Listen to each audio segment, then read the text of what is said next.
আগুন জ্বলতেছে কিন্তু ইব্রাহিম জ্বলে না, কারণ আমার মালিকের কুদরতের নজর পড়ে গেছে। ইউনুস আলাইহিস সালামের সাথে মেরাজ হয় মাছের পেটের মধ্যে নিয়ে, ওই মাছের পেটে গিয়াও ইউনুস আমার আল্লাহকে ভুলেন না। ওই মাছের পেটের মধ্যে ইউনুস আমার আল্লাহকে ডাকতেছেন। আল্লাহ বলেন যে আমাকে ভুলে না, আমিও তাকে ভুলতে পারি না। আল্লাহ তাআলা মুসা নবীর সাথে কথা বললেন তুর পাহাড়ে, মেরাজ। আদম আলাইহিস সালামের সাথে মেরাজ আরাফার ময়দান। আর আপনার আমার নবীর সাথে মেরাজের চূড়ান্ত ঠিকানা দিলেন আরশে আজিম। সেই মেরাজ হলো রাতের বেলা না দিনে? রাতে। কেন? বন্ধুর সাথে বন্ধুর মোহাব্বতের আলাপটা তো রাতের অন্ধকারেই ভালো হয়। এশকে আশাল আস্তে কোচো বরফরুক হরছে জুজ মাশুকে বাকি জুমলা সো। আল্লাহ এজন্য নবীকে রাতের বেলা নিয়ে গেলেন, আর সে আজিমি নিয়ে কথা বলবেন। আল্লাহ তাআলা জিবরাইল আমিনকে পাঠায় বলে, যাও আমার নবীকে সাজাইয়া নিয়ে আসো আমার বাড়ি আরশে আজিমে। জান্নাত থেকে একটা বোরাক নিয়ে যাও, জান্নাত থেকে একটা বোরাক সুন্দর করে সাজাইয়া রহমতের নবীর ঘরের দরজায় নিয়ে হাজির হয়ে যাও। হোয়া হুকুম জিবরাইল কো यूं शिताब बुराक एक जन्नत से कर इंतखाब सजा उसको ज़ेवर से तू ताब पा फिर उसको तू काबा में लेकर के जा। আল্লাহর অর্ডার হয়ে গেল। আমার রাসূলকে এখন কাছে বসায় কথা বলবেন। বোরাক নিয়ে জিবরাইল হাজির। রাতের বেলা, এমন রাত নবীও ঘুমায়। মক্কা নগরীর পাশে হাতিমে কাবা। জিবরাইল আমিন বোরাকটা বাইতুল্লাহর পাশে রাখিয়া এইবার তিনি চলে গেলেন আমার রাসূলকে ঘুম থেকে সজাগ করার জন্য। নবী ঘুমন্ত অবস্থায় আছেন, রাতের গভীর। নবী কোথায় ঘুমাচ্ছেন?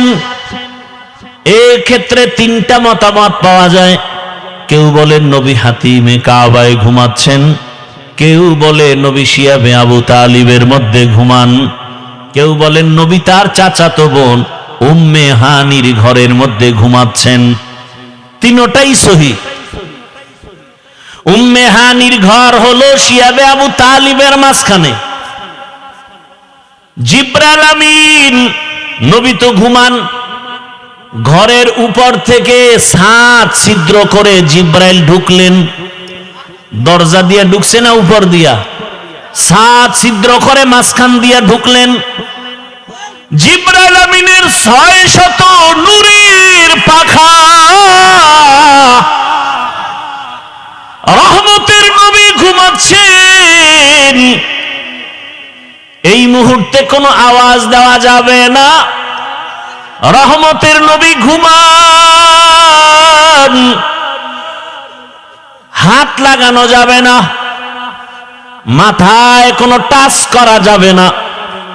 জিবরাইল 600 নূরের পাখা এক পাশে রেখে রহমতের নবীর কদম মোবারকের তলায় গিয়ে একটু পাখা লাগায় দিলেন। কেউ বলেন জিব্বা লাগাইছেন। রহমতের নবী সজাগ হয়ে গেলেন। তাকায় দেখে জিবরাইল আমিন সামনে বসা। নবী জিজ্ঞাসা করলেন, ভাই জিবরাইল, এই রাত্রে কেন? আবার তাকায় দেখে উপর থেকে আলো দেখা যায়, ছিদ্র, দরজা আটকানো। বলে আপনি কি দরজা দিয়ে ঢুকেন না? কয় না। কোথার থেকে? বলে ছাদ ছিদ্র করে আসছে। উল্টা পথে কেন? আজকে সব ব্যবহার উল্টাই হবে, সব উল্টা হবে। আপনার জন্য এক মহা সুসংবাদ দিয়ে আসছি।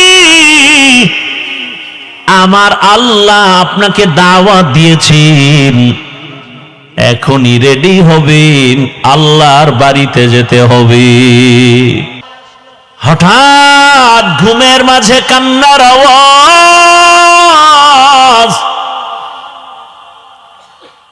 আমার চোখ, ঘুম ভেঙ্গে চোখ খুলে গেল। আমি সজাগ হইয়া হুজরা থেকে বের হয়ে আমি নজর করে দেখলাম মসজিদের মধ্যে কান্নার আওয়াজ। এই গভীর রাতে কে কাঁদেন? ভাবছিলাম কোন সাধারণ কোন বান্দা, তাকায় দেখি আমার কলিজার সাহাবী, জান্নাতের 1 নাম্বার সাহাবী আবু বকর নামাজে দাঁড়ায় দাঁড়ায় কান্না করে। আবু বকরের এই পরিমাণ কান্নার আওয়াজ, যেই কান্নার আওয়াজে আমি রহমতের নবীর ঘুম ভেঙ্গে গেল। আমি অপেক্ষায় দাঁড়ায় আছি, আবু বকর নামাজে হাউমাউ করে কাঁদতেছে। নামাজ শেষ করার পরে আবু বকর তাকায় দেখে রহমতের নবী দাঁড়ায় আছেন। আবু বকর বেকারার হয়ে রহমতের নবীর সামনে বিনয়ের সাথে বললেন, ইয়া রাসূলুল্লাহ, আমাকে মাফ করে দেন, বেয়াদবি করে ফেলেছি। আমার কান্নার আওয়াজ বুঝি আপনার ঘুম ভেঙে গেছে, আমাকে আপনি মাফ করে দেন। রহমতের নবীর যেই শরীর মুবারক একটা মশা পড়ে না, মাছি পড়ে না। রহমতের নবী ঘুমায় যায়, আমার কান্নায় ঘুম ভেঙ্গে যাবে তো ভাবার না। রহমতের নবী বলেন, হে আবু বকর, নামাজের ভেতরে কেন কাঁদছেন? আবু বকর বলেন, ইয়া রাসূলুল্লাহ, হাসরের ময়দানের কথা আমার মনে পড়েছে, জন্য কান্না করেছি। জান্নাতের টিকিট হাতের মধ্যে পাওয়ার পরেও আবু বকর সারা জীবন কেন কাঁদছেন? আর আপনার আমার তো নামাজ নাই, তেলাওয়াত নাই। যেইভাবে নামাজ আল্লাহ চায় ওভাবে দিতে পারি না, না রুকু আছে না সেজদা আছে। নামাজে দাঁড়াইলে দুনিয়ার পেরেশানি অন্তরে চেপে বসে। এই নামাজ দিয়া জান্নাতে যাওয়া যাবে না। আবু বকর বলেন, ইয়া রাসূলুল্লাহ, কোরআনের একটা আয়াত পড়েছি আর কান্না করেছি। কোন আয়াত? আবু বকর বলেন, ইন্নাল্লাহা আশতারা মিনাল মুমিনিনা আনফুসাহুম ওয়া আমওয়ালাহুম বিআন্না লাহুমুল জান্নাহ। আল্লাহ এই আয়াতে বলেছেন, আমি মুমিনের জান মাল কিনে নিয়েছি, বিনিময়ে মুমিনের জান্নাত দিয়েছি। রহমতের নবী বলেন, এটা তো খুশির কথা, এখানে কান্নার কি আছে? আবু বকর বলেন, না, হাসরের ময়দানটা বড় ভয়ঙ্কর। সব মানুষগুলো উলঙ্গ দাঁড়াবে, নারী পুরুষ সব একসাথে উলঙ্গ দাঁড়াবে। এমন কঠিন হালাত যে একদিকে সূর্যের গরম,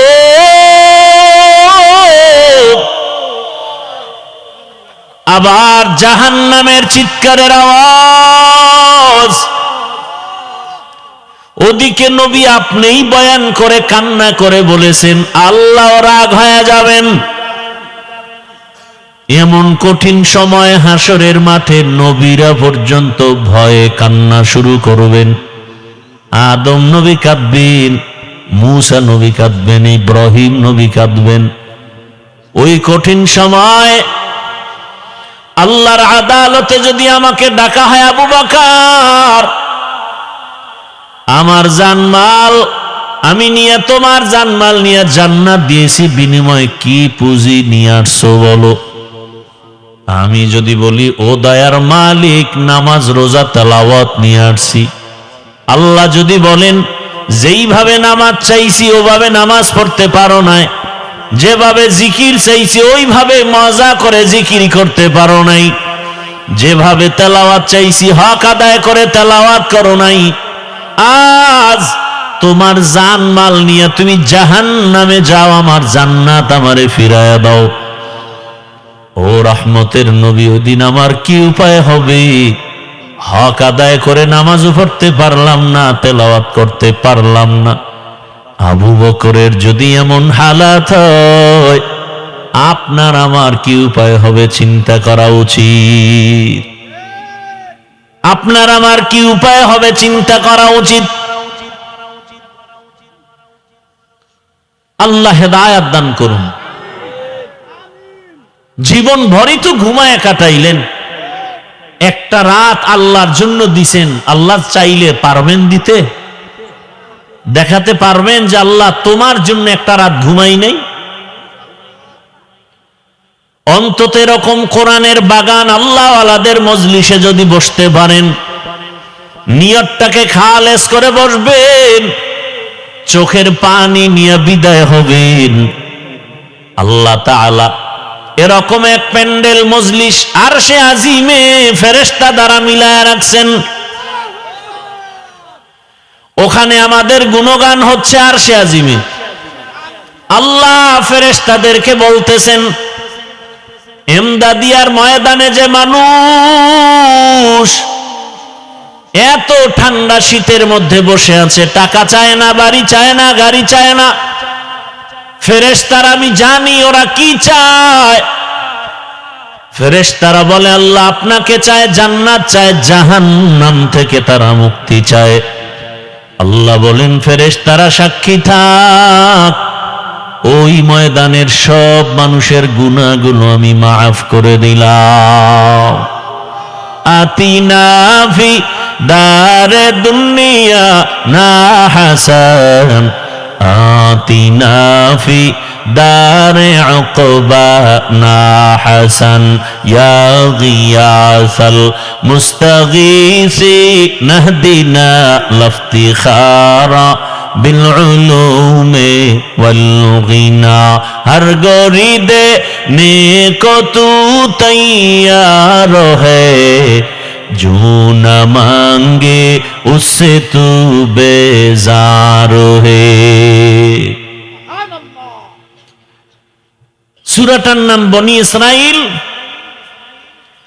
আল্লাহ তাআলা রাসূলকে, গোটা দুনিয়ার মানুষকে আল্লাহ বানাবার আগেই সিদ্ধান্ত নিলেন মানুষ হবে সৃষ্টির শ্রেষ্ঠ জাতি, মানুষের মতো দামি আর কোনো প্রাণী হবে না। সিদ্ধান্ত নিয়ে আল্লাহ মানুষ সৃষ্টি করলেন, এরপরে দুনিয়াতে পাঠালেন। পাঠানোর পর এই শ্রেষ্ঠত্ব ধরে রাখার জন্য দুইটা ব্যবস্থা দিলেন, যেই দুই ব্যবস্থা ধরে রাখলে মানুষ দুনিয়াতেও বাদশা হবে, কিয়ামতেও বাদশার হালাতে জান্নাতে যাবে। দুই ব্যবস্থার এক ব্যবস্থার নাম ব্যক্তি, আল্লাহর নির্দিষ্ট করা বান্দা। দ্বিতীয় হলো আল্লাহর দেয়া কিতাব।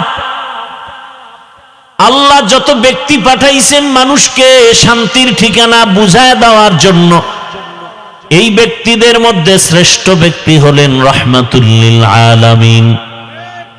আর আল্লাহ যত কিতাব দিয়েছেন, এই কিতাবের মধ্যে শ্রেষ্ঠ কিতাব হলো কোরআনুল কারীম। রহমতের নবী এবং কোরআন। দুনিয়ার মধ্যে যত ব্যক্তি শ্রেষ্ঠ হলেন রাহমাতুল লিল আলামিন। আর দুনিয়াতে যত কিতাব আছে, শ্রেষ্ঠ কিতাব হলো কোরআনুল কারীম। আমার রহমতের নবী কোন কোন কারণে শ্রেষ্ঠ, শুধু আয়াতগুলো যদি তেলাওয়াত করি ঘন্টাকে ঘন্টা চলে যাবে। আমার নবী যে শ্রেষ্ঠত্বের আয়াত আল্লাহ দিছেন, ইন্না আতাইনাকাল কাউসার ফাসাল্লি লিরাব্বিকা ওয়ানহার ইন্না শানিআকা হুয়াল আবতার। নবীজিকে আল্লাহ কাউসার দান করেছেন শ্রেষ্ঠত্বের একটা কারণ। নবীজিকে আল্লাহ এত মর্যাদা দান করেছেন তার আর এক কারণ আর এক আয়াতে, ওয়ামা আরসালনাকা ইল্লা রাহমাতাল লিল আলামিন। রহমতের নবী শ্রেষ্ঠ কেন তার আর এক কারণ, মা কানা মুহাম্মাদুন আবা আহাদিম মির রিজালিকুম ওয়ালাকিন রাসূলুল্লাহি ওয়া খাতামান নাবিয়্যিন। রহমতের নবী শ্রেষ্ঠ হওয়ার আরো কারণ, ইন্না আরসালনাকা শাহিদাও ওয়া মুবাশশিরাও ওয়া নাযীরা ওয়া দাঈয়ান ইলাল্লাহি বিইজনিহি ওয়া সিরাজাম মুনীরা। রহমতের নবীর শ্রেষ্ঠ হওয়ার আরো কারণ, লাকাদ কানা লাকুম ফি রাসূলিল্লাহি উসওয়াতুন হাসানাহ। রহমতের নবী শ্রেষ্ঠ হওয়ার আরো কারণ, ওয়াদ-দুহা ওয়াল-লাইলি ইযা সাজা মা ওয়াদ্দা'আকা রাব্বুকা ওয়া মা ক্বালা ওয়ালাল আখিরাতু খায়রুল লাকা মিনাল উলা। আল্লাহ আমার নবীকে যত কারণে শ্রেষ্ঠ বানাইছেন এর মধ্যে একটা কারণ হলো আমার তেলাওয়াতকৃত আয়াত, সুবহানাল্লাযী আসরা বিআবদিহি লাইলাম মিনাল মাসজিদিল হারাম। সমষ্টি কথা হলো মেরাজ দিয়ে আল্লাহ আমার রাসূলকে শ্রেষ্ঠ মর্যাদা দিয়েছেন। বর্তমান আরবি মাস রজব, এর পরের মাস শাবান, এর পরের মাস রমাজান। ধৈর্য ধরলে আমি ধারাবাহিক আলোচনা করব, আর উঠা বসা করলে লাইন কাইটে দিয়া দোয়া করে দিব। ধারাবাহিক আলোচনা করলে একটু সময়ের দরকার। আরবি মাস এগুলো মুমিন হিসাবে মনে রাখা ওয়াজিবে কিফায়া। আমরা আরবি মাসের নাম মনে রাখবো দূরের কথা, বাংলা মাসের নামই মনে রাখি না। যেই বাংলার জন্য জীবন দিল কত যুবক, বরং সেই দিনটাকেও স্মরণ করে ইংরেজিতে 21শে ফেব্রুয়ারি। আমরা কি তোমায় ভুলতে পারি?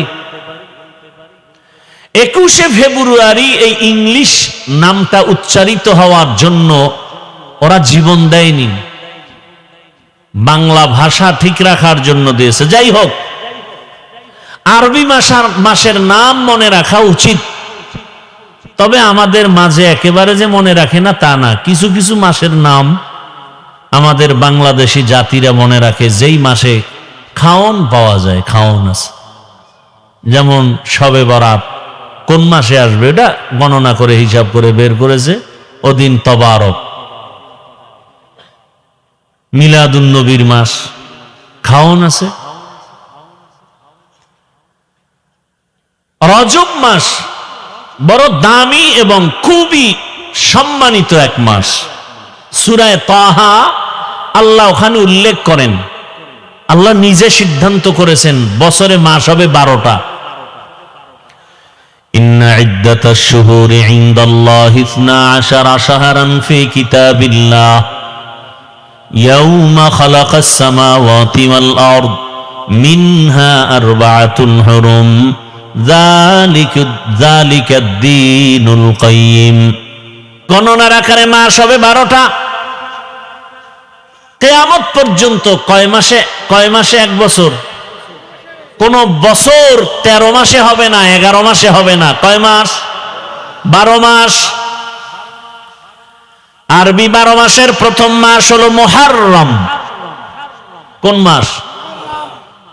আল্লাহ বলেন এই 12 মাসের মধ্যে আমি আল্লাহ 4 মাস রাখলাম সর্বোৎকৃষ্ট সম্মানিত। এই 4 মাস হলো 12 মাসের মধ্যে বড় দামি, অন্য মাসের তুলনায় এই মাসটাও দামি, অন্য মাসও দামি, তবে একটু এটার আলাদা মর্যাদা। আল্লাহ কয় যে 4 মাস দামি, এই সিদ্ধান্তটা কবে করেছি?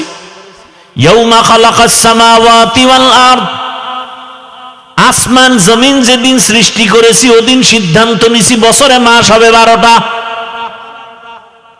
এবং এর মধ্যে 4 মাস হবে দামি।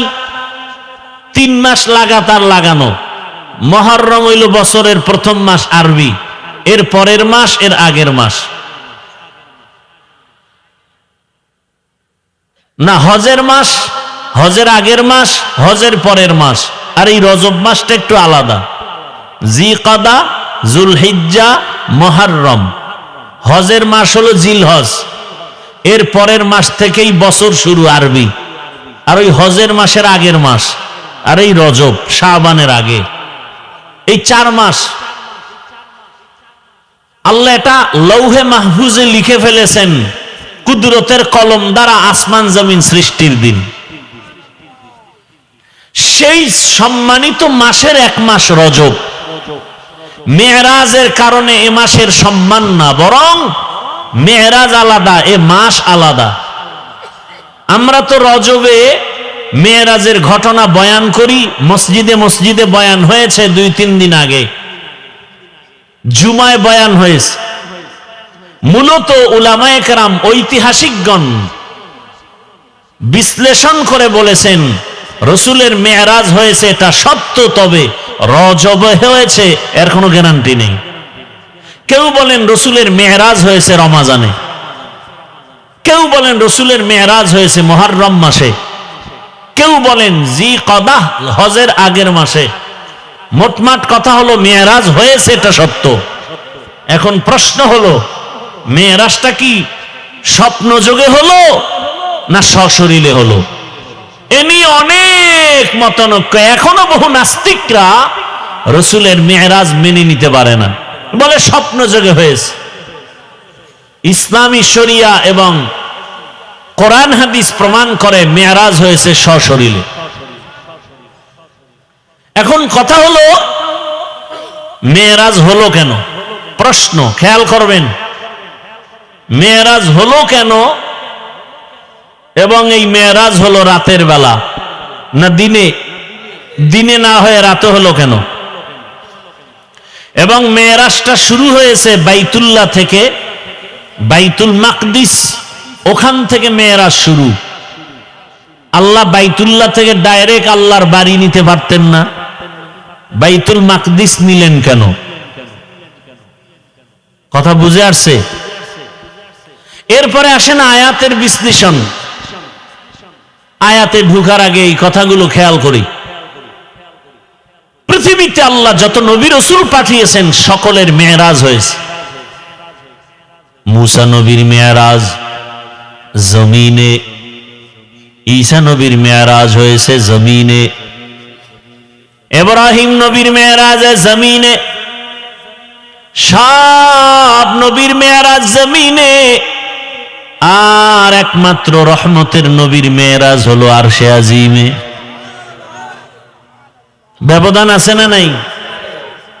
সব নবীদের মেরাজ জমিনে, রহমতের নবীর মেরাজ কেন আরশে আজিমে হলো? প্রশ্ন আছে না নাই? ভালো করে খেয়াল করেন। কারণ হলো সব নবীদের সীমানা জমিনের মাঝে, আর আমার নবীর নবুয়তের সীমানা শুধু জমিন না, আরশে আজিম পর্যন্ত। মেম্বার সাহেব চেয়ারম্যানের ইউনিয়নের খবর নেওয়ার দায়িত্ব তার না, তার দায়িত্ব ওয়ার্ডের মানুষের খবর নিবে আর ঘুরবে। চেয়ারম্যান সাহেব ইউনিয়নে ঘুরবেন আর খবর নিবেন, এমপির আসনে যাবেন না। এমপি সাহেব তার আসনের মানুষের খোঁজ খবর নিবেন, সরকারের ভূমিকা নিবেন না। কথা ঠিক না? মুসা নবীর যতটুকু সীমানা, অতটুকুর জন্যই তিনি খোঁজ খবর নিবেন তার নবুয়তের সীমানা। ইব্রাহিম নবীর নবুয়তের সীমানা জমিনের যতটুকু দিয়েছেন অতটুকু নিবেন। আর আপনার আমার রহমতের নবী, আল্লাহ তাকে নবুয়তের সীমানা দিয়েছেন দো জাহান সহ। রহমতের নবীর নবুয়তের সীমানা শুধু জমিনে না, কারণ আমার নবী শুধু জমিনের নবী না, কুল মখলুকতের নবী। তাহলে জমিন দেখানো হয়ে গেছে, নবীর যে নবুয়তের সীমানা আর উপরে আছে এটা দেখাতে হবে না। এজন্য আল্লাহ তাকে উপরে নিছেন, ইনভাইট করেছেন, দাওয়াত দিয়েছেন। নাম্বার 2, সব নবীদের মেরাজ হলো ইমতিহান, আর আপনার আমার রহমতের নবীর মেরাজ হলো ইনআম। সব নবীদের মেরাজ হলো পরীক্ষা, আর আপনার আমার রহমতের নবীর মেরাজ হলো একমাত্র পুরস্কার। সব নবীর মেরাজ পরীক্ষা, আমার রসুলের মেরাজ পুরস্কার। পরীক্ষা ছাড়া পুরস্কার পায়নি, কথা বলেন না কেন? নবীরে যদি পুরস্কার দিতে আরশে আজিমে নেয় তো পরীক্ষা হইল কই? সব নবীর পরীক্ষা, মেরাজ মানে পরীক্ষা। এবং মেরাজের স্থান, আদম আলাইহিস সালামের মেরাজ আরাফাতের ময়দানে, মুসা নবীর মেরাজ তুর পাহাড়ের চূড়ায়, ইব্রাহিম তার মেরাজ হলো আগুনের ভেতরে। আরে মেরাজ মানে উপরে উঠা। মেরাজ মানে কি? খেয়াল করেন, খেয়াল করেন, বয়ান ইচ্ছা করে করা যায় না। চুম্বুকে চুম্বুক টানলে না কাজ হয়, কথা ঠিক না? আল্লাহ কথা বের করে দেন, মুখস্থ করে বলা যায় না। আপনাদের দিলের আকর্ষণ, মহাব্বত কথা বের করবে। এলেমের মাস্তানি চলে না তো এ জায়গায়। বহু আলেম মাইকের সামনে বসলে কথা বলা যায় না, পারে না। বড় আলেম, আল্লাহ যাকে পছন্দ করেন আল্লাহ তাকে দিয়ে সে কাজ নিবেন। সে মাইকের সামনে কথা না বললে কি হবে? গোটা দুনিয়াতে বক্তা তৈরি করার ফ্যাক্টরিতে তারা বসে আছেন। আমাদের এলেম শিখাইছেন না? এই যে আমার ওস্তাদ বয়ান করলেন মাগরিবের এশার আগে। এর জন্য খেয়াল করেন, অনেকের কাছে ভালো লাগে না, না? হ্যাঁ, এই বয়ান এক জায়গায় করছিলাম প্রায় 2.5 ঘন্টার বেশি। ভালো করে খেয়াল করেন, ইব্রাহিম নবীর মেরাজ আগুনের ভেতরে। কেমনে হয়েছে? কাহিনীতে ঢুকলে আর সম্ভব? এ রাত শেষ হয়ে যাবে। আগুনের মধ্যে কেমনে মেরাজ হয়েছে? ও মেরাজ মানে কি? উপরে উঠা। এই উপরে উঠা একটা হলো জাহেরি আর একটা হলো বাতিনি। একটা কি আর একটা কি? বাতিনি।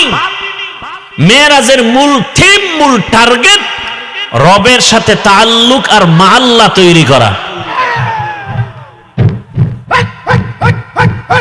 খুব খেয়াল করি ভাইরা আমার, বয়ান করতে দিতে হবে, নাইলে তো পারবো না আগাইতে। খেয়াল করেন, মেরাজ উরুজ, ঊর্ধ্বে গমন, উপরের দিকে উঠা। মুফাসসিরিন কেরাম লিখেছেন এই উপরে উঠা এটা 2 ভাবে। একটা হলো একজনের সিঁড়ি বেয়ে হেঁটে হেঁটে দোতলায় উঠছে, এটাও কি উপরে উঠা। আর এই উঠা হলো মর্যাদার লাইনে উপরে উঠা। মর্যাদার লাইনে উপরে উঠা। মর্যাদা দিবেন আমার আল্লাহ, এটা একটা উপরে উঠা মর্যাদার লাইনে, এটা জাহিরি আর একটা বাতিনি। রহমতের নবী আমার দোনো লাইনেই আগায়া যাইতেছেন। একটা উপরে উঠা মর্যাদা, বেয়াদবি ক্ষমা চাই, বুঝাবার জন্য বলছি। আমি স্টেজে বসা, আপনারা কোথায় বসা?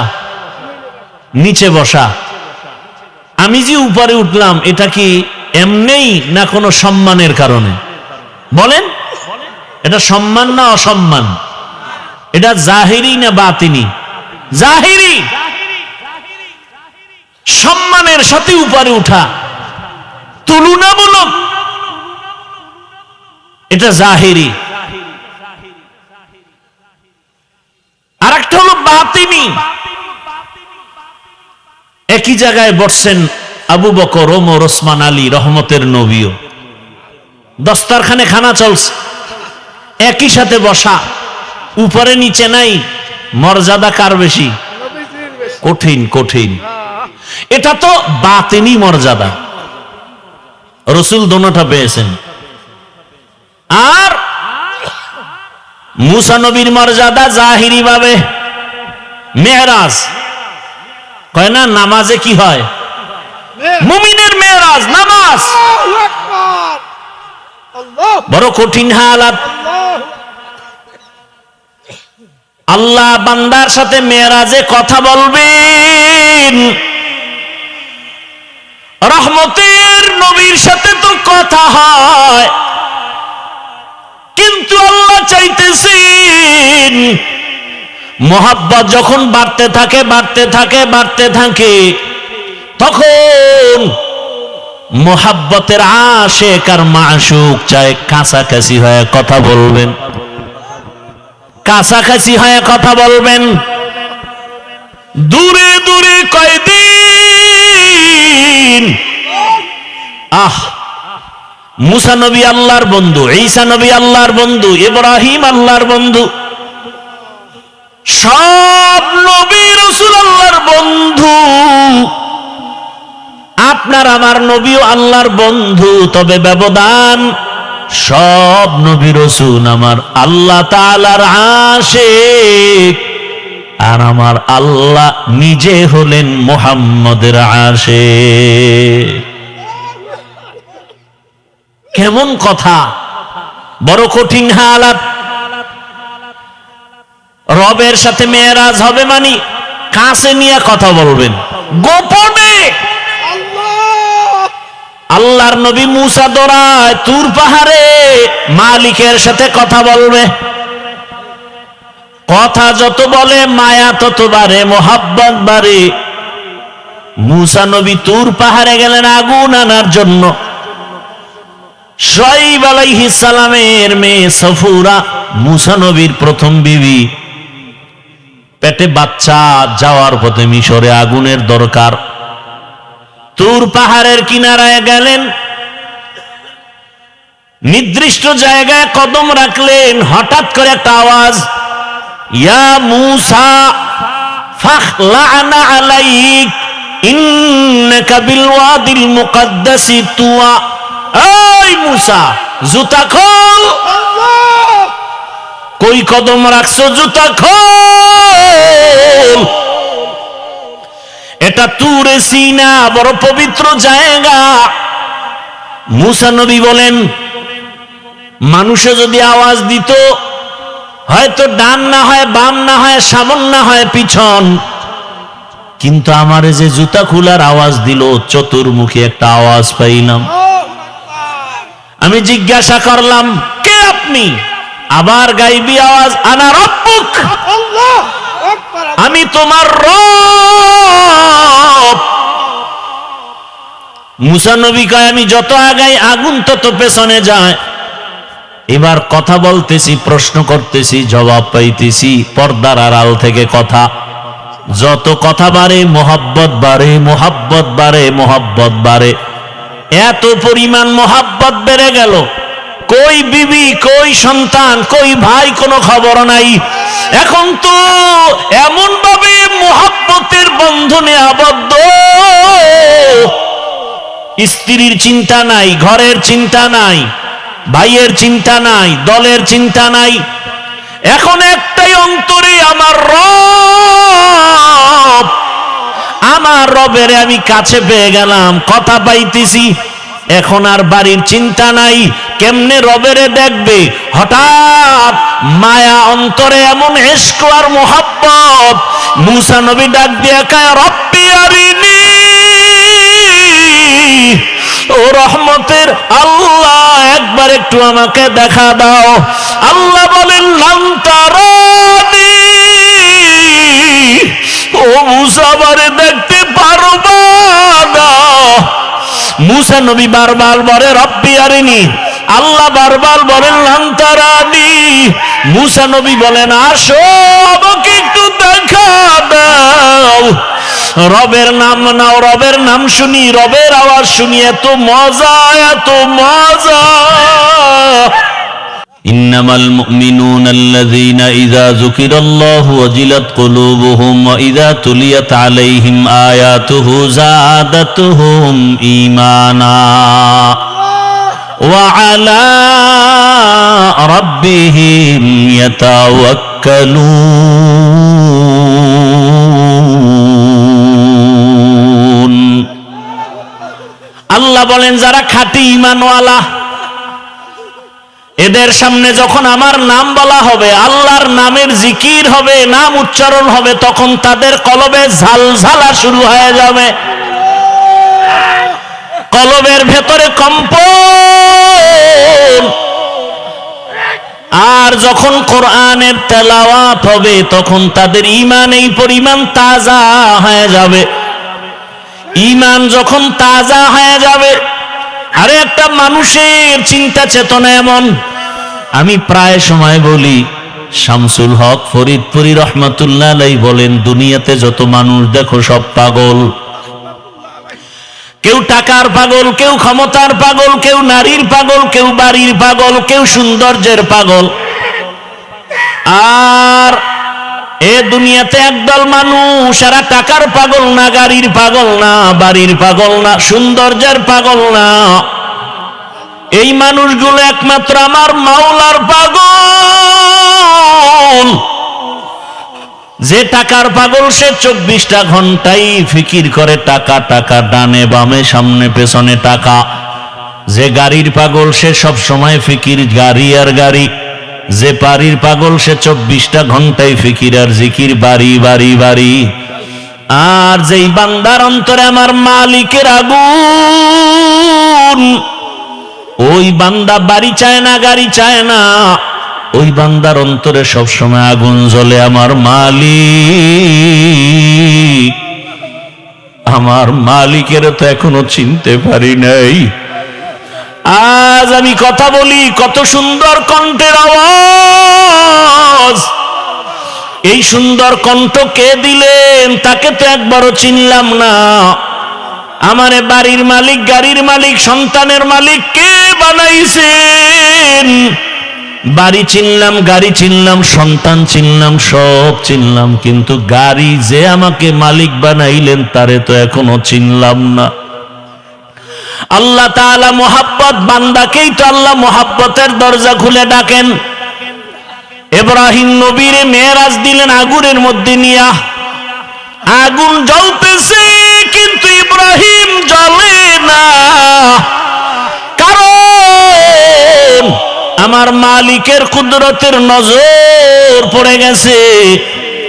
ইউনুস আলাইহিস সালামের সাথে মেরাজ হয় মাছের পেটের মধ্যে নিয়া।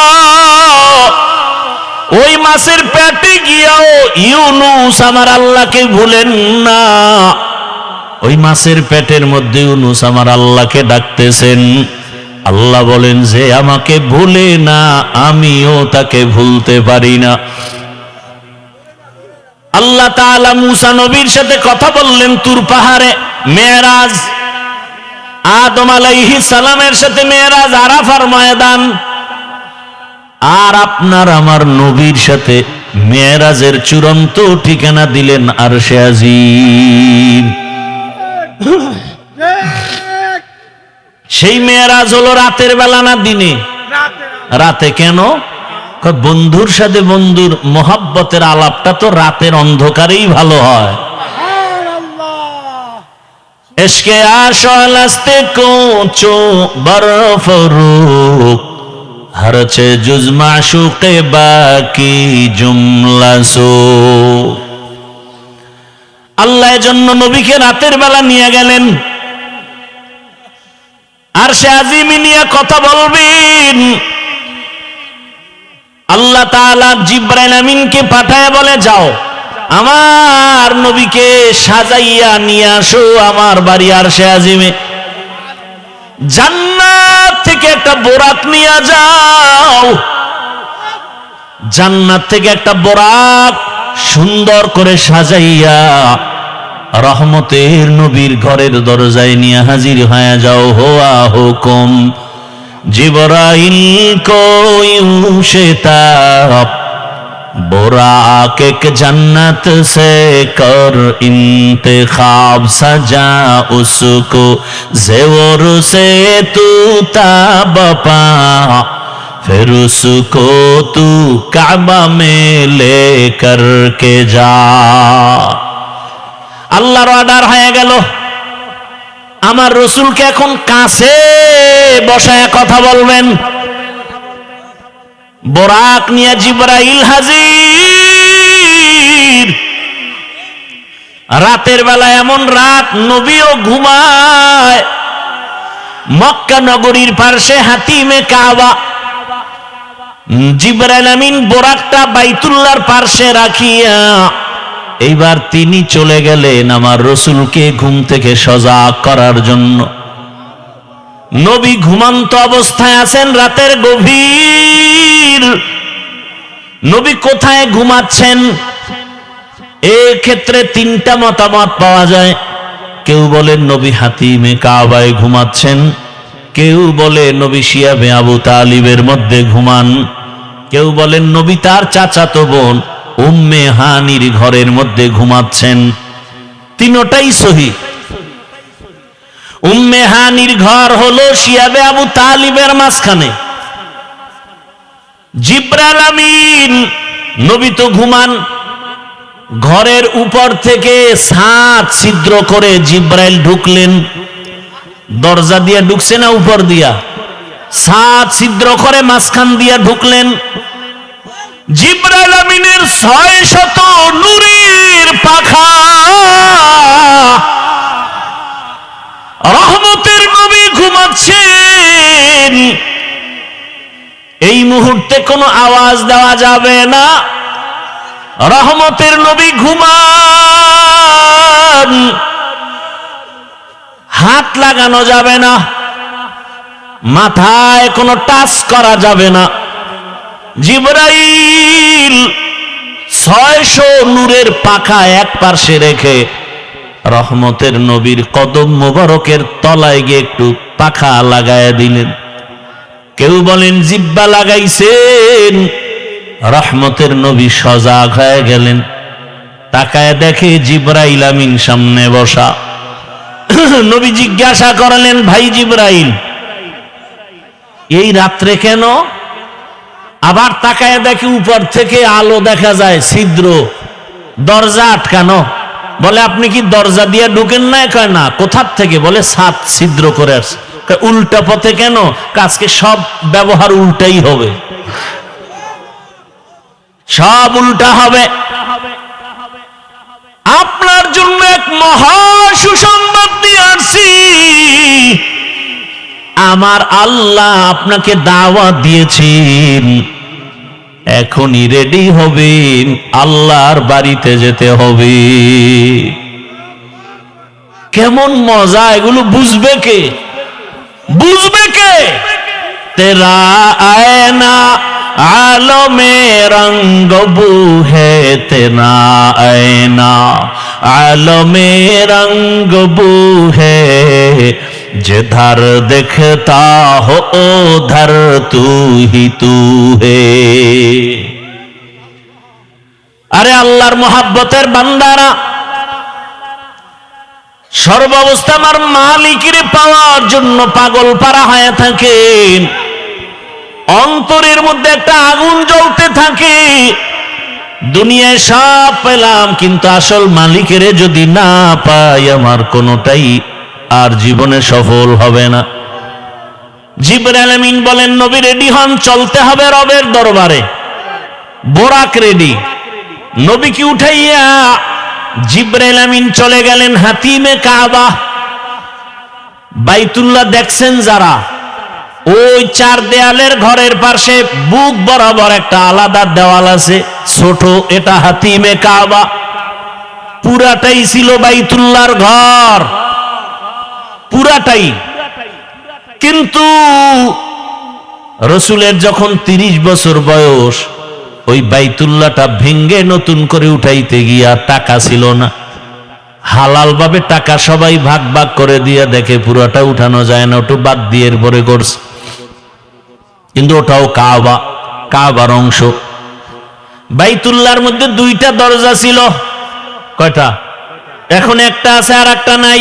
ওই বরাবর ওই পাশে আর একটা। রহমতের নবীকে হাতিমে কাবায় নিলেন। ওখানে নবী আরেকটু শুয়ে পড়লেন, আবার উঠাইয়া রহমতের নবীকে ঝমঝম কূপের কিনারায় নিয়েছেন। নবীকে চিৎভাবে শোয়াইলেন।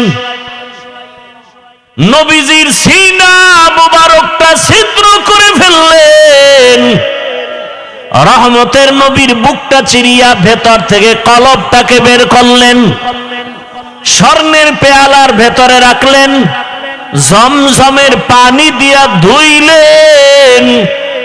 নবী বলেন, আমি তাকায় তাকায় দেখতেছি, ওখানে জিবরাইল দাঁড়ানো, ওখানে মিকাইল দাঁড়ানো, আমার ডানে 70,000 রহমতের ফেরেশতা দাঁড়ানো, আমার বামে 70,000 রহমতের ফেরেশতা দাঁড়ানো, সামনে রহমতের 70,000 ফেরেশতা দাঁড়ানো, পেছনে 70,000 রহমতের ফেরেশতা দাঁড়ানো। আমি দেখতেছি আমার বুকটা সিরিয়া কলবটাকে বের করে স্বর্ণের পেয়ালায় রাখলেন, আর জমজমের পানি দিয়ে আবার কলবটাকে ধুইলে, এরপরে আবার ভেতরে দিয়া আবার হালকা চাপ দিলে আবার ভালো হয়ে গেল। আমার সেলাই লাগলো না, রক্ত গেল না, ব্যথাও পেলাম না। জিবরাইল কয়, জমজম পানি দিয়ে এবার ওযু বানাইয়া নেন। ওযু বানাইয়া রেডি হয়ে যান। মায়ার নবী জমজমের পানি দিয়া ওযু বানাইছেন। ওরে মুফাসসিরিনে কেরাম বলেন, জমজম পানি কাউসারের থেকেও দামি।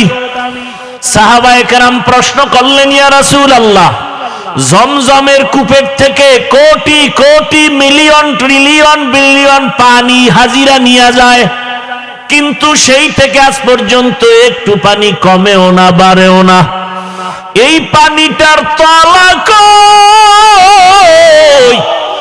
রহমতের নবী বলেন, জমজম কূপের তলা হলো হাউজে কাউসারের সাথে লাগানো। জমজম কূপের পানি পান করলে এতটা লাভ। মানুষের পানি পান করলে পিপাসা নিবারণ হয়, ক্ষুধা নিবারণ হয় না। জমজম পানিটা পান করলে ক্ষুধা নিবারণ হয়, পিপাসাও নিবারণ। কেউ যদি জমজমের পানি পান করে, নবী বলেন, তুমি এই দোয়া পড়ে পান করো, আল্লাহুম্মা ইন্না নাসআলুকা ইলমান নাফিআ ওয়া রিজকান ওয়াসিআ ওয়া শিফাআম মিন কুল্লি দা। জমজমের পানি পান করো, রোগের ঔষধ। বান্দা, তোমার শেফা আল্লাহ দান করবেন, এত পাওয়ার ওয়ালা পানি। নবী বলেন, ওযু করলাম, এরপরে 2 রাকাত নামাজ আদায় করলাম। মেরাজ সফর শুরু হবে। এখান থেকে একটা সবক, কেউ যদি সফরে বের হও, ওযু সহ বের হও, 2 রাকাত নামাজ পড়ে বের হও। নবী নামাজ কমপ্লিট করে দোয়া করলেন। এবার জিবরাইল বলেন, ইয়া রাসূলুল্লাহ, বোরাক রেডি, উঠেন। নবী উঠবে, কিন্তু বোরাক একটু বাহানা করে, উঠাইতে চায় না। জিবরাইল বলে, বোরাক এমন কেন করো, চিনো? বলে, হ্যাঁ চিনি, নি তো রহমতের নবী। বাহানা করার একটা কারণ, নবী যদি একটু বলতেন, আজ আমাকে বাহন উঠবেন, ব্যবহার করবেন, হাসরেও জান্নাতে আমাকে ব্যবহার করবেন। যদি নবী বলতেন আমি একটু খুশি হইতাম, এই কথাটা শোনার জন্য আমি বাহানা করতেছি। রহমতের নবী আমার পিঠে সওয়ার হয়ে যাবেন। রহমতের নবী উঠলেন, জিবরাইল মিকাইল চলছে। বাইতুল্লাহ থেকে বাইতুল মাকদিস যাইতে 1 মাস লাগে। নবী বলেন আমি তাকায় দেখলাম এই বোরাক একটা কদম দেওয়া মাত্র বাইতুল মাকদিসে হাজির।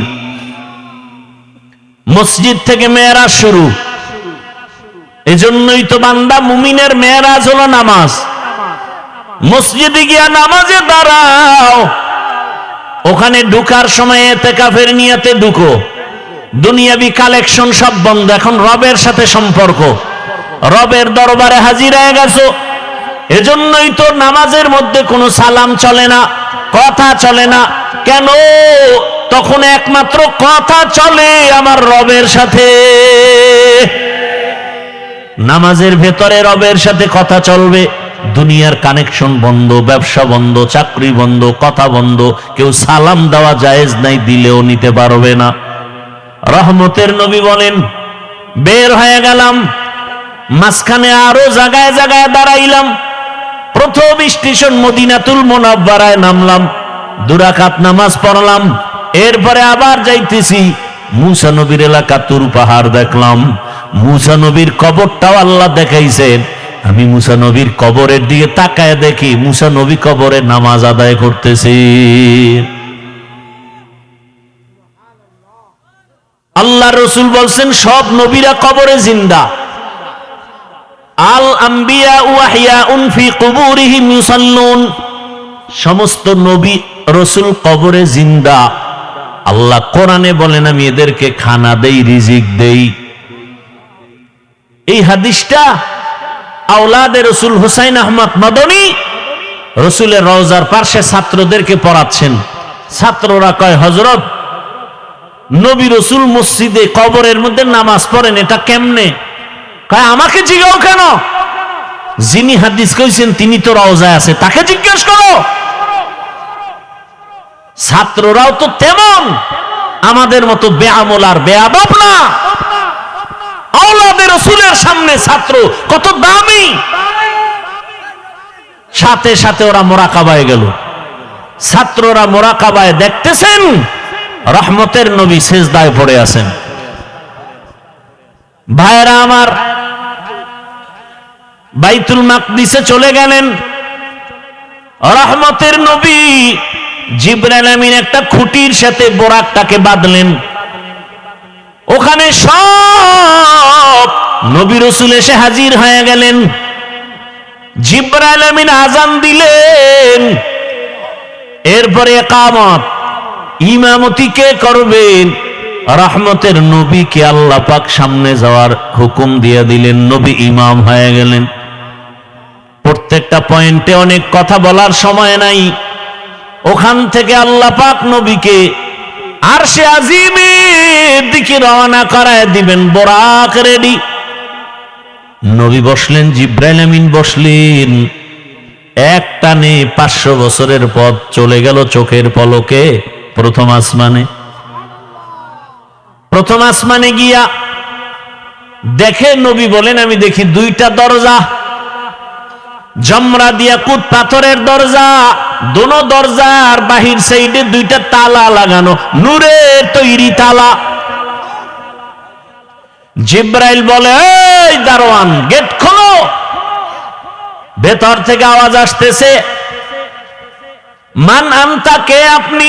বলে আনা জিবরাইল, আমি জিবরাইল। আমাম্মাক, আপনার সাথে কে? বলে হুয়া মুহাম্মদ সাল্লাল্লাহু আলাইহি ওয়াসাল্লাম। দরজা খোলো। বলে কেন? কয় ভেতরে যাব। দারোয়ান কয় অনুমতি নিয়ে আসা হয়েছে নি? জিবরাইল বলে হ্যাঁ।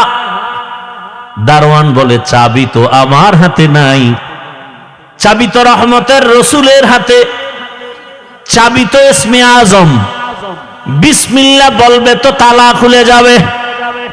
নবী বললেন আমি বিসমিল্লাহ বলা মাত্র দোনোটা নূরের তালা খুলে গেল। ভেতরে ঢুকলাম। নবী বলেন প্রত্যেক আসমানে 2টা করে দরজা আছে। এক দরজা দিয়া বান্দার আমল আর সে আজিমে যায়, আর এক দরজা দিয়া আমার মাওলা বান্দার জন্য রিজিক পাঠায়। হ্যাঁ, আল্লাহ রিজিক পাঠায় এক দরজা দিয়া, আর এক দরজা দিয়া বান্দার আমল চলে যায়। নবীজি বলেন আমি ঢুকলাম, ঘুরে ঘুরে ঘুরে ঘুরে দেখলাম, এরপরে আবার উপরে গেলাম মহাশূন্য, এরপর দ্বিতীয় আসমান, সেখানেও 2 দরজা, নূরের তালা, এখানেও জিব্রাইল অনুমতি চাইল। এভাবে করতে করতে 7ম আসমানে চলে গেলাম। 7ম আসমানে গিয়ে দেখি একটা নূরের ঘর, যাকে বলে বাইতুল মামুর। 70,000 রহমতের ফেরেশতারা তাওয়াফ করে। একবার যারা সুযোগ পাবে, কিয়ামতের আগে আর সুযোগ নেই। আমি ওখান থেকে আর উপরে গেলাম সিদরাতুল মুনতাহা। রাতের অল্প সময় একটা বড়ই গাছ, তেলের ড্রামের মতো এক একটা বড়ই, আর হাতির কানের মতো এক একটা পাতা, কালকেলাল। নবী বলেন ওখান থেকে এবার জিব্রাইল আলাদা, আল্লাহ আলাদা বোরাক পাঠাইছেন, আর আলাদা একটা বাহন পাঠাইলেন রফরফ নামের। ওখান থেকে আবার সফর শুরু। যাইতেছি যাইতেছি, কত পানি, কত আগুনের স্তর পারায়া, যাইতে যাইতে যাইতে যাইতে অনেক উপরে যাইতেছি, অনেক। হঠাৎ পানির স্তর পারাইয়া অনেক উপরে গিয়া দেখি নূরের তৈরি আরশে আজিম। আমি ওখানে গিয়া জুতা খুলতে শুরু করলাম।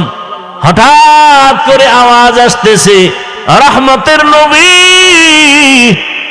জুতা পরে ঢুকেন, আপনার জুতার ধুলি নেওয়ার জন্য আরশ অপেক্ষায় আছে। রহমতের নবী ঢুকলেন, আরশে আজিম 8 জন ফেরেশতারা কাঁধে নিয়ে দাঁড়ানো। ওদের পা হলো 7 জমিনের নিচে। ওই ফেরেশতারা জানে না তাদের কাঁধে কি আছে। আরশে আজিমের উপরে হলো আমার আল্লাহর আসন, কুরসি। ওয়াসিআ কুরসিয়ুহুস সামাওয়াতি ওয়াল আরদ। রহমতের নবী ঘুরে ঘুরে দেখতেছেন আল্লাহ পাকের আসন ওই কুদরতের কুরসির চতুর্দিকে 70,000 নূরের পর্দা লাগানো। আমার নবীকে ভেতরে নিয়ে আল্লাহ কথা বলার জন্য আহ্বান করলেন। রহমতের নবীকে পর্দা একটা একটা খুলেন, আর ভেতরে নেন, নূরের পর্দা খুলেন আর ভেতরে যান। কাছাকাছি আল্লাহ পাক আমার রহমতের রসুলকে নিয়া এরপরে কথা বলবেন। আল্লাহ তাআলা বলেন, নবী বলেন আমাকে আল্লাহর পাশে নিয়া মোহাব্বতের আলোচনা শুরু করলেন। নবী বলেন কোরআনের আয়াত, ফা আওহা ইলা আবদিহি মা আওহা। আল্লাহ তাআলা বলেন আমি রসুলকে মনের মতো কথা বললাম।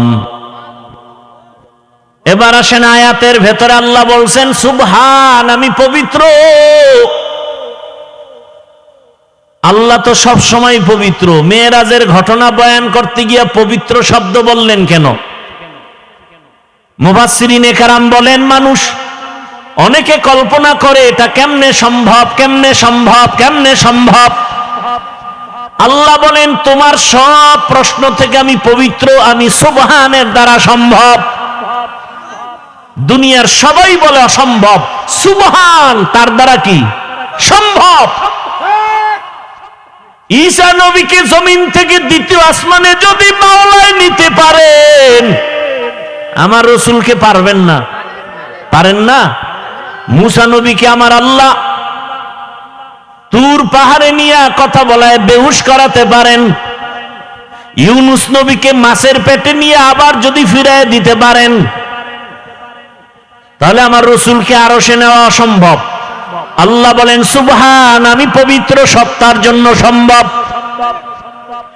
বিলকিসের সিংহাসন সুলাইমান পয়গম্বরের সামনে চোখের পলকে হাজির করেছেন একজন সাধারণ মুসলমান মানুষ, কোরআন ও হাদিসের এলেমওয়ালা, আল্লাহর দেওয়া ইলমের অধিকারী, চোখের পলকে নিয়ে আসেন। এটা যদি পারে, আমার রসুলকে আল্লাহ কেন আরশে আজিমে নিতে পারবেন না? আল্লাহ বলতে গিয়া বলেন, সুবহান, পবিত্র সত্তা, আল্লাযী আসরা বিআবদিহি, ভ্রমণ করাইলেন তার বান্দাকে। এখানে একটা পয়েন্ট খুব খেয়াল করবেন, ভ্রমণ করাইলেন আল্লাহ তার, এখানে বান্দা বলতে কে? মুহাম্মদুর রাসূলুল্লাহ। আচ্ছা, এখানে অনেক কঠিন কথা। কোরআনে হাকিমে আমার আল্লাহ নূহ নবীকে নাম ধরে ডাকছেন, ইয়া নূহ। ইব্রাহিম নবীরে ডাকলেন, ওয়ানা দাইনাহু আইয়া ইব্রাহিম। মূসা নবীরে ডাকলেন, আমা তিলকা বিয়ামিনিকা ইয়া মূসা। কিন্তু কোরআনে হাকিমে কোথাও আমার রব আমার রসুলের নাম ধরে ডাকেন নাই। খুব খেয়াল করিয়েন, আল্লাহ পাক আমার নবীকে যত জায়গায় ডাকছেন সম্মান সূচক শব্দ দিয়ে ডাকছেন, ইয়া আইয়ুহাল মুজাম্মিল কুমিল লাইলা ইল্লা কলিলা, ইয়া আইয়ুহাল মুদ্দাসসির কুম ফাআনজির ওয়া রাব্বাকা ফাকাব্বির ওয়া সিয়াবাকা ফাতাহহির। আমার নবীকে রাহমাতুল লিল আলামিন উপাধি দিয়ে সম্বোধন করলেন, আমার নবীকে শাহিদা ওয়া মুবাশশিরা বলে সম্বোধন করলেন, আমার নবীকে সম্বোধন করলেন তাহা, ইয়াসিন, কোথাও নাম নিলেন না। কিন্তু শব্দগুলো যে আল্লাহ সম্বোধন করলেন বড় দামি। পৃথিবীর ইতিহাসে রসুলের একটা সফর হলো মেরাজ, এটা বেঈমানেরা মানতে পারে না। এত বিশাল বড় একটা অলৌকিক ঘটনার ক্ষেত্রে আমার রসুলকে একটা দামি শব্দ দিয়ে সম্বোধন না করে শুধু বান্দা বললেন কেন? একটা নরমাল শব্দ। আমরাও বান্দা, ইহুদিরাও বান্দা, খ্রিস্টানেরাও বান্দা, আমার রসুলও বান্দা। বান্দা শব্দ নবীকে কেন বলা হলো? এর 4টা কারণ আছে। কয় কারণ বলবো? একটা কারণ বলি, বাকি বলার সময় হবে কিনা জানি না। আমার আল্লাহ আমার রসুলকে বান্দা বললেন কেন? এত নরমাল শব্দ। আমরাও বান্দা, রসুলও বান্দা, ইহুদিরাও বান্দা, খ্রিস্টানেরাও বান্দা, নবীও বান্দা। আল্লাহ পাক নবীকে বান্দা বলার এখানে 4টা কারণ। 1 নাম্বার কারণ হলো আমার নবী নিজেই নিজেরে বান্দা বললে বড় খুশি হয়ে যান। আমার নবীকে বান্দা বলতে গেলে নবী নিজেই বড় খুশি। ওই যে হুদাইবিয়ার সন্ধির সময় খেয়াল করেন, যখন লেখাপড়া শুরু, লিখতেছে হযরত আলী কাগজ। নবী তো লিখতেও পারেন না, দেখা পড়তেও পারেন না। এখন সন্ধির মধ্যে লেখছে মুহাম্মদ ইবনে আব্দুল্লাহ মিন রাসূলিল্লাহ, আল্লাহর পক্ষ থেকে যিনি রসুল তিনি মুহাম্মদ আব্দুল্লাহর ছেলে।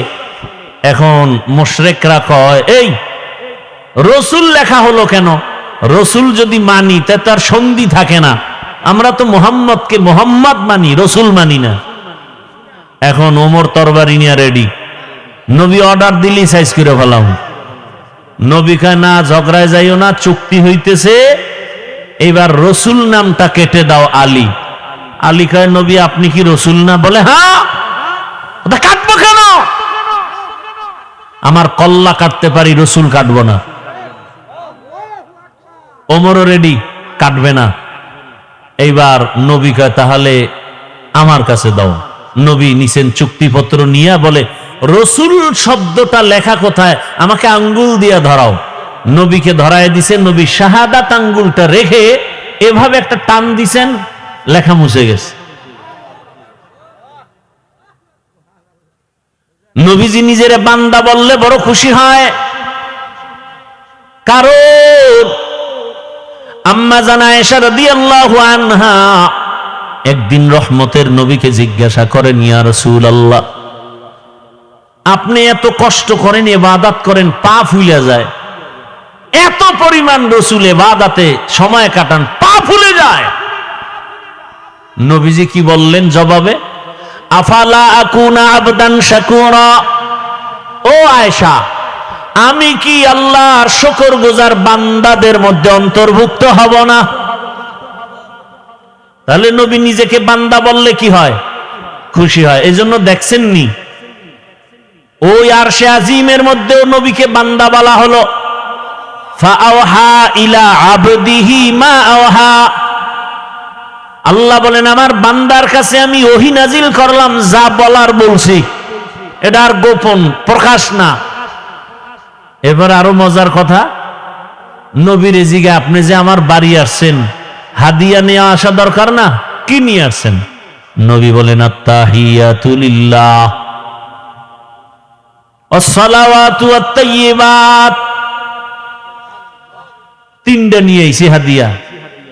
আল্লাহ কয় আমিও তিনটা দিলাম। আসসালামু আলাইকা আইয়ুহান নবী ওয়া রাহমাতুল্লাহি ওয়া বারাকাতুহু। নবীকে আমি একা নিলাম না, আমার উম্মতেরও ভাগে লইলাম। উম্মতের কান্ডারি নবী,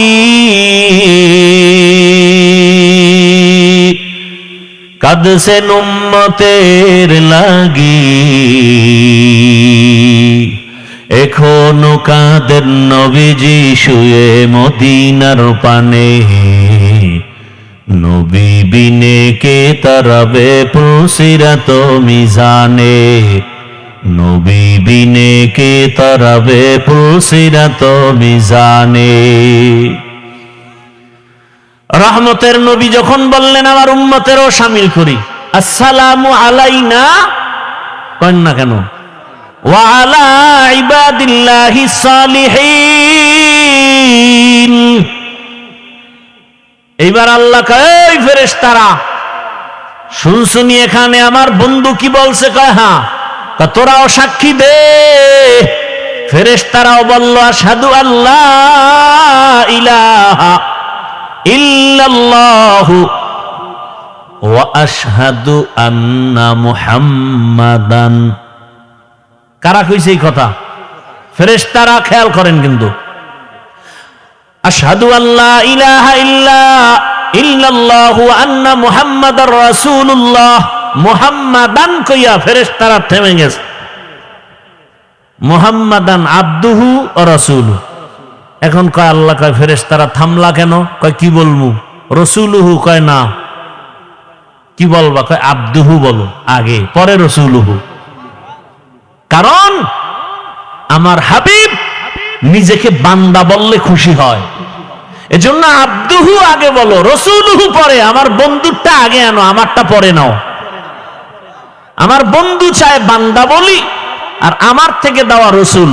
বন্ধুরটা আগে লাগাও আবদুহু, পরে আমারটা লাগাও রাসূলুহু। নবীকে আল্লাহ বান্দা বলার কারণ আর একটা হলো। দ্বিতীয় কারণ,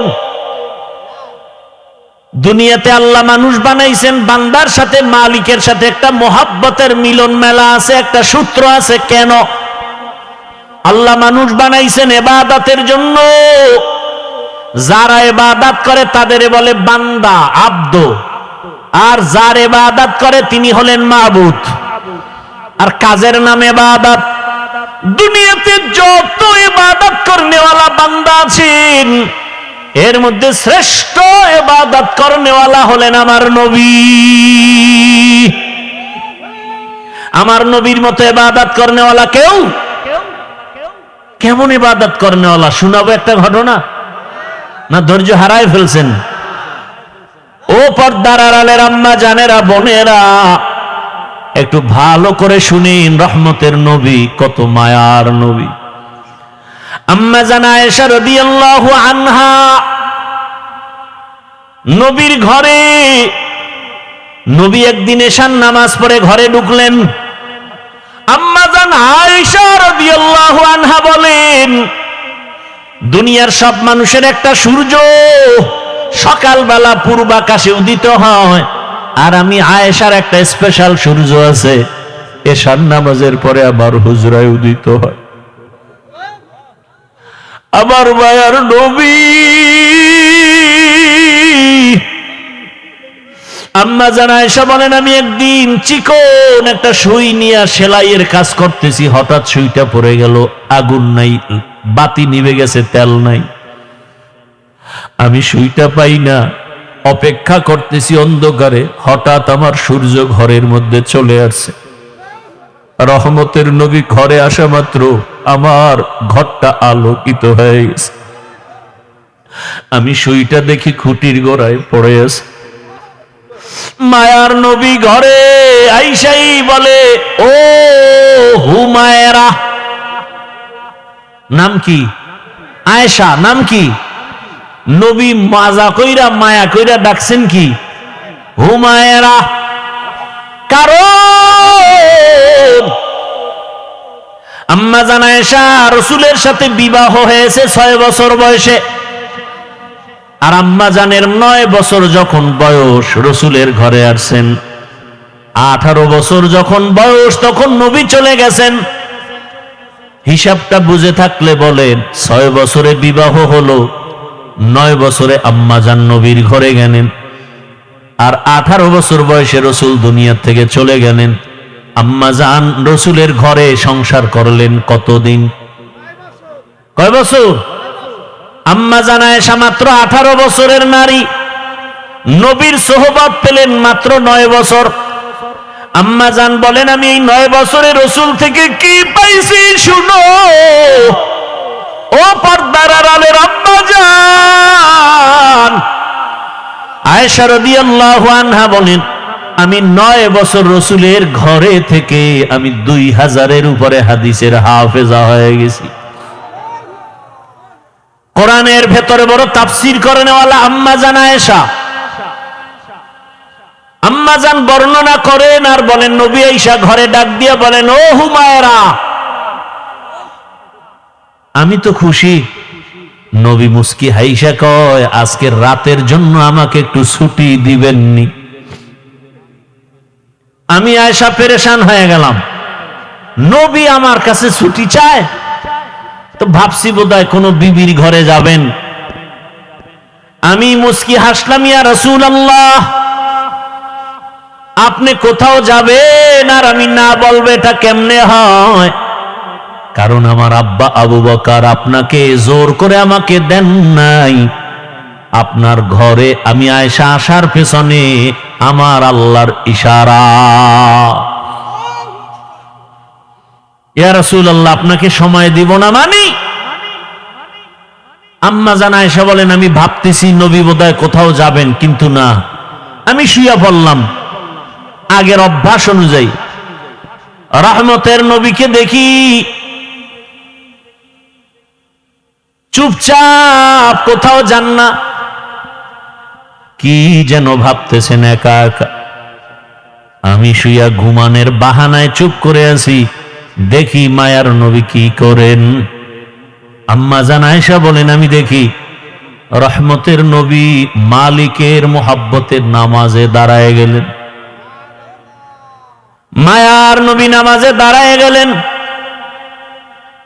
নামাজ শুরু করে সূরা ফাতিহা পড়তেছেন। আমি আয়েশা রাসূলের আওয়াজগুলো কানে শুনতেছি। রহমতের নবীর তেলাওয়াতে এত মজা,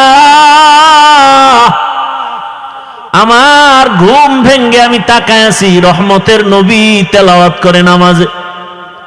কিন্তু আমি আবার ভয় পেয়ে গেলাম। আমি জীবনে যতবার দেখছি রাসূল নামাজ আদায় করে, কিন্তু আজকে দেখি ভিন্ন। রহমতের নবী নামাজে অঝোর ধারায় কান্না করতেছেন, কান্না কান্না, দাড়ি ভিজে ভিজে চোখের পানি পড়ে। নবী তেলাওয়াত করে আর কাঁদেন। কোরআনে হাকিমের বড় সূরা সূরা বাকারা তেলাওয়াত শুরু করলেন। মনে করলাম অর্ধেক গিয়ে রুকুতে যাবেন, কিন্তু দেখি না, নবী কাঁদেন আর তেলাওয়াত করেন। করতে করতে পুরা সূরা বাকারা, এত বিশাল সূরাটা শেষ করে ফেললেন। ভাবলাম এবার নবী রুকুতে যাবেন, দেখি না, পরের সূরাটাও শুরু করলেন। নবী তেলাওয়াত করতেছেন আর কান্না করতেছেন। এর পরের সূরাটাও তেলাওয়াত করলেন। অঝোর ধারায় রাসূলের কান্না। আমি আয়েশা ভয় পেয়ে গেলাম, মনে হয় রহমতের নবী জীবনের শেষ নামাজ বুঝি আদায় করতেছে। এত কান্না। রহমতের নবী মাত্র প্রথম রাকাতে এতগুলো সূরা পড়িয়া দীর্ঘ সময়, রাত অনেক পার হয়ে গেল, নবী সবে মাত্র রুকুর মধ্যে গেলেন। ভাবলাম নবী রুকু তাড়াতাড়ি করবেন, নবীকে জীবনে আমি এত দেরি করতে দেখি না, এত দেরিতে রুকুতে গেলেন আর দেরি করলেন। ভাবলাম মনে হয় নবী উঠবেন না, অনেক সময় পার হয়ে গেল, কান্না তো বন্ধ নাই।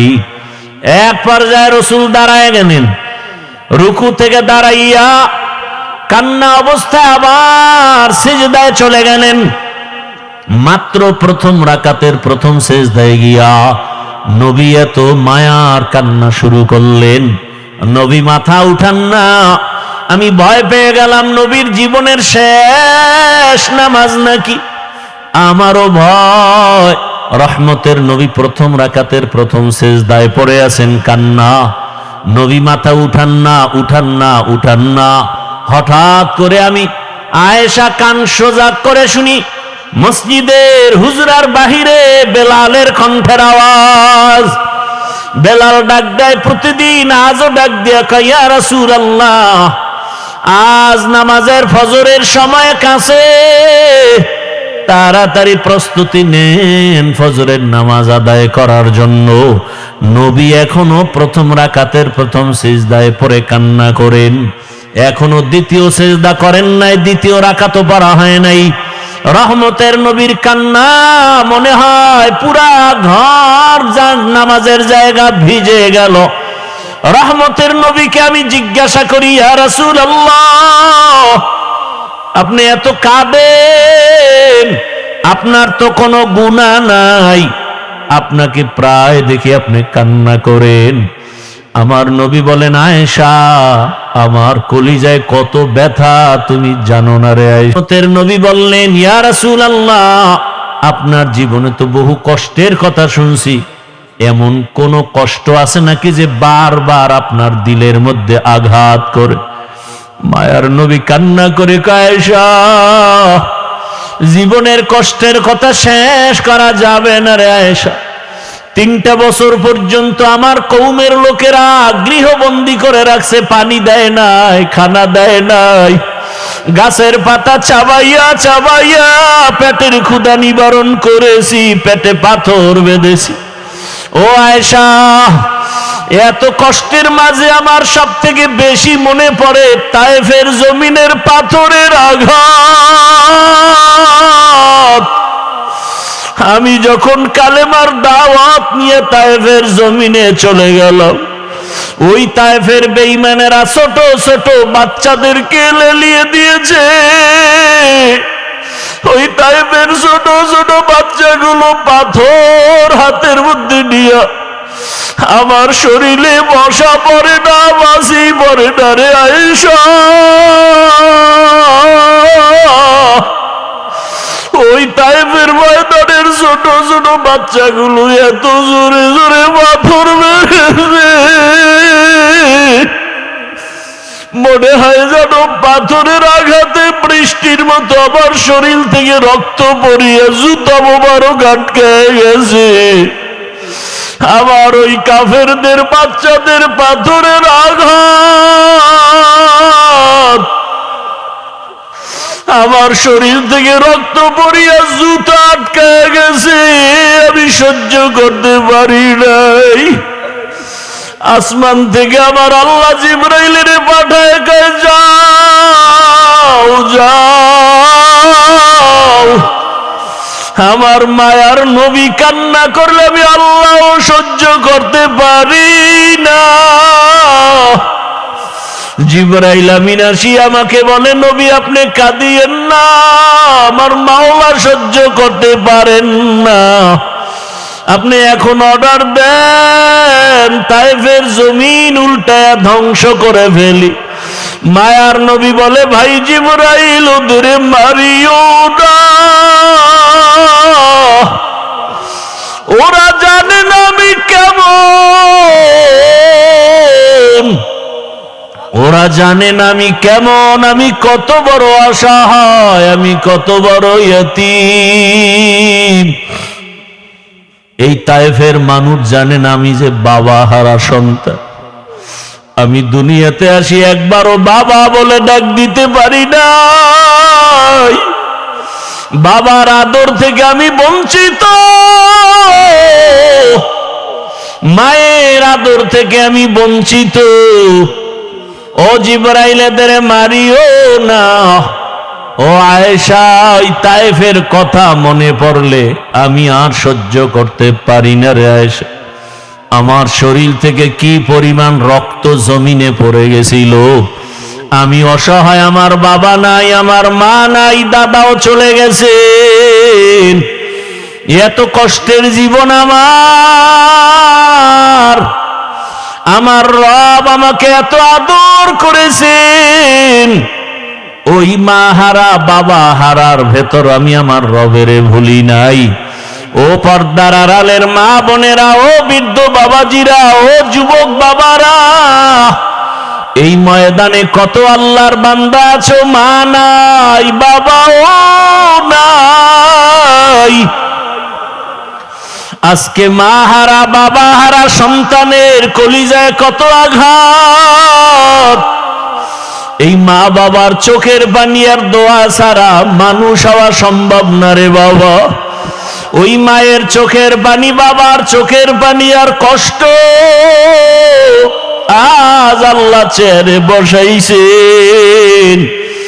ওরে মা বাবার জীবনের কষ্টের ঋণ আদায় করা যাবে না রে সন্তান। আমার মায়ার নবী কাঁদেন মা হারা বাবা হারা হয়ে। ও এতিম সন্তানেরা, ওই মা বাবার চেহারাটাও কি মনে পড়ে না? কবরের মধ্যে রেখে কেমনে আরামে ঘুমাও। তোমার আমার মা জীবনে কত কষ্ট করেছে, একটু চোখ বন্ধ করে খেয়াল করো বাবারা।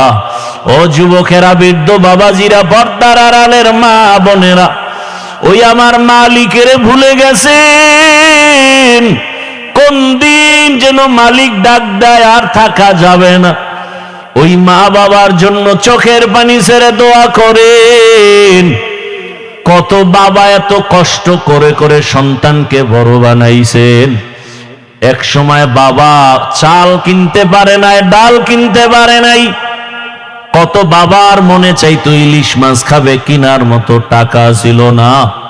কত মায়ের অন্তর চাইতো বেদানা আঙ্গুর খাবে, কেনার টাকা ছিল না। আজকে সন্তান তোমার ঘরে মাছের অভাব নাই, ফলের অভাব নাই, কিন্তু ওই মাছ আর ফল কে খাবে? মা বাবার সাদা কাপড়ের প্যাকেট হয়ে কবরে পড়ে আছে। ওরে তুমি শীতের রাতে ঘুমাইলে মা ঘুমাইতেন না। রাতের গভীরে আসিয়া দেখতেন সন্তানটার মশারি নাই, শীতের ভেতরে গায়ে কম্বল নাই। মা বারবার কম্বল উঠায় দেয়, মশারি টানায় দেন।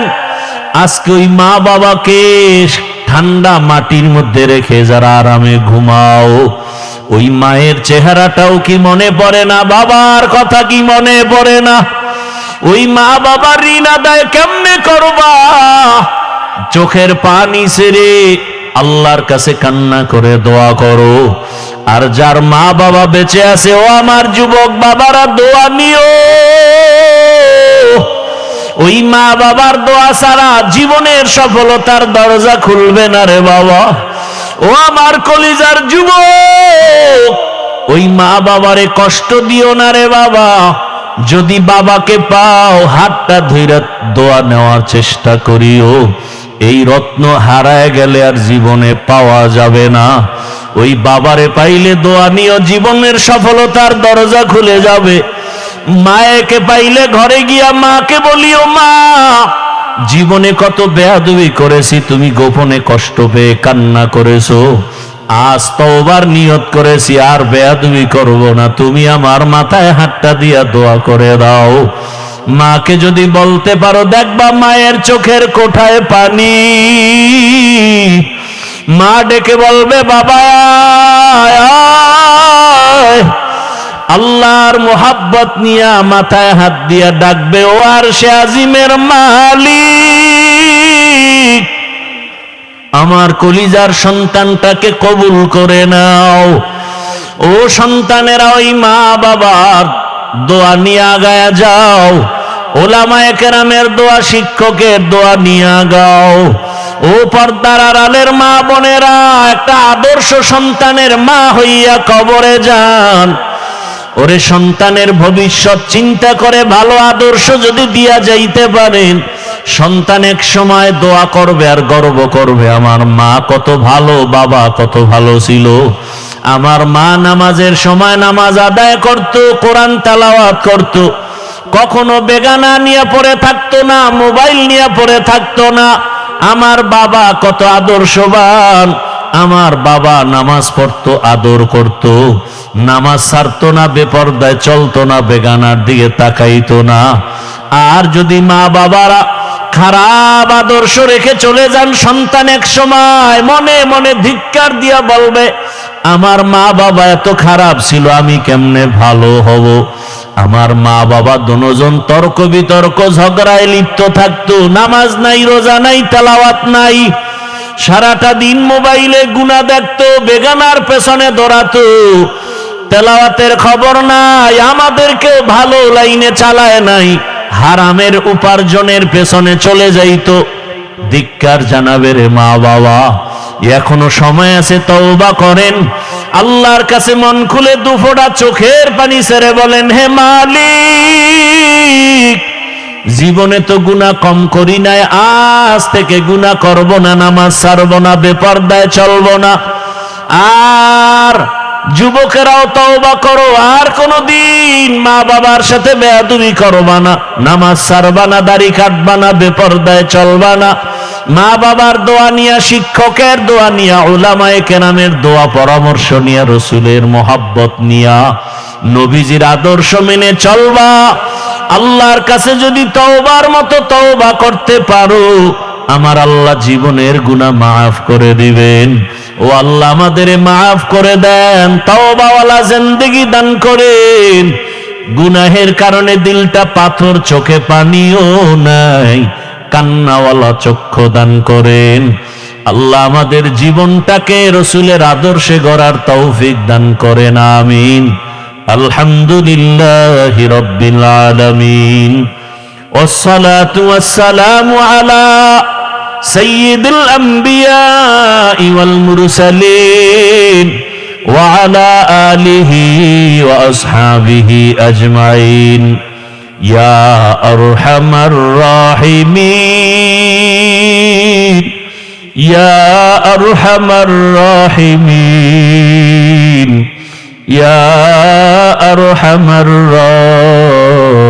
রাহিমিন। রব্বির হামহুমা কামা রব্বায়ানি সগীরা। ও দয়ার মালিক, গুনাহের বোঝা নিয়ে আপনার দরওয়াজায় হাজির। আয় আল্লাহ, ময়দানে আমার মতো গুনাহগার কেউ নাই, আমার গুনার খবর কেউ জানে না, আপনি জানেন। গুনাহের কারণে আমার হাত না পাক, আমার চোখ না পাক, আমার জিহ্বা না পাক, আমার অন্তর না পাক।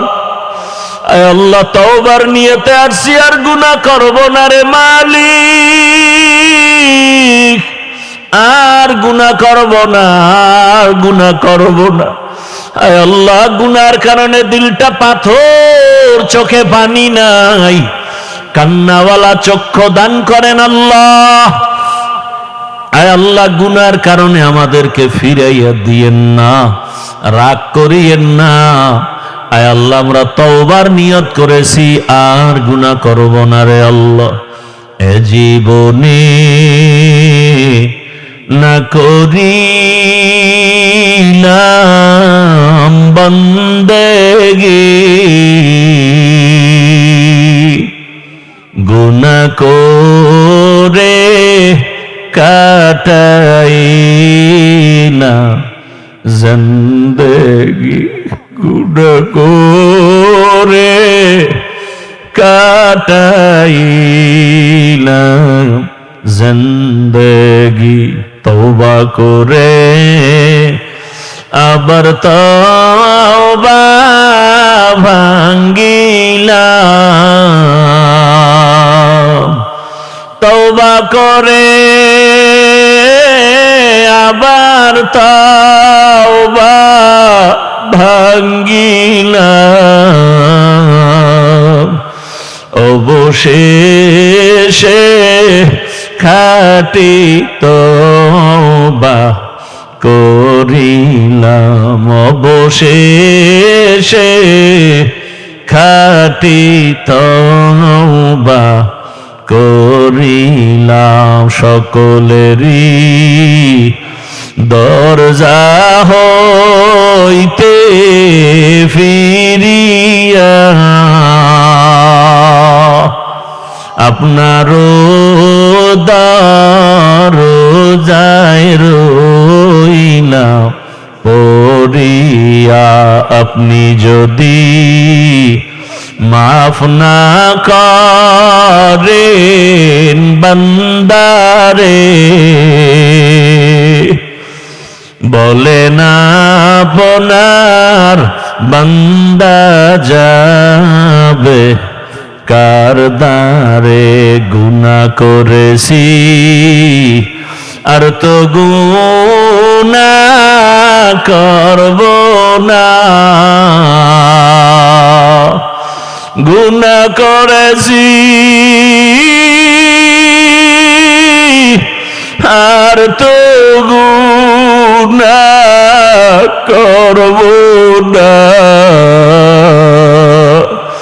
দয়া করে মাফ করে দেন রব্বানা দয়া করে মাফ করে দেন রব্বানা আয় আল্লাহ আমরা গুনার বোঝা নিয়ে আসছি খালি ফিরাইয়া দিয়েন না রে আল্লাহ জীবনের গুনাহ মাফ করে হেদায়েতের নূর সিনায় দান করেন আল্লাহ আয় আল্লাহ সারা দুনিয়াবাসীকে মাফ করে দেন প্রবাসীদেরকে হেফাজত করেন বাংলাদেশ ইসলামের জন্য কবুল করে নেন আয় আল্লাহ উলামা তোলাবা উলামা মাশায়েখদের এক অনেক বানায়া দেন আয় আল্লাহ বাতিলের মোকাবেলায় বিজয় দান করেন বাতিলের নিফাকি জাহির করে মুমিনের ঈমান আমল হেফাজতের ব্যবস্থা করে দেন আয় আল্লাহ বাতিলকে বাতিলের দ্বারা দমন করে দেন আল্লাহ বাতিলকে বাতিলের দ্বারা দমন করে দেন আল্লাহ আহলে হকের বিজয় দান করেন আল্লাহ আপনি ছাড়া আমাদের কেউ নাই আয় আল্লাহ ঈমান আমলের শক্তি বাড়ায়া দেন বাতিলের মোকাবেলায় বিজয় দান করেন আল্লাহ মাদ্রাসা মসজিদ কবুল করে নেন দান সদকা কবুল করে নেন ব্যবসা চাকরি যারা করে হালাল ভাবে বরকত বাড়ায়া দেন হারাম থেকে হেফাজত করেন রিয়া হাসাদ কিবির দূর করে ইখলাস দান করেন সুন্নতওয়ালা জীবন দান করেন নবীজির রওজা বাইতুল্লাহ জিয়ারতের জন্য তৌফিক দান করেন আয় আল্লাহ হায়াতে বরকত বাড়ায়া দেন আয় আল্লাহ আমাদের মা বাবা মুরব্বীরা যারা দুনিয়ায় নাই জানি না এ ময়দানে কারা ইয়াতীম মোনাজাতের পরে অনেকে বাসায় যাবে বাবা মা বলে ডাকবে দরজা খুলবে আর এক দল এতিমরা আছে এরা জীবনে আর মা বলে ডাক দিতে পারবে না বাবা বলে ডাক দিতে পারবে না আয় আল্লাহ এতিমদের দিকে তাকাইয়াও কি মায়া হবে না রে আল্লাহ মেহেরবানি করে সবার কবর জান্নাত বানায়া দেন আল্লাহ যারা বেঁচে আছেন হায়াত বাড়ায়া দেন অসুস্থ যারা সুস্থ করে দেন আয় আল্লাহ আমাদের মা বাবা মুরব্বীরা যারা বেঁচে আছেন দীর্ঘ নেক হায়াত দান করে আয় আল্লাহ, ডানে বামে তাকাই কেমন যেন এতিম এতিম মনে হয়।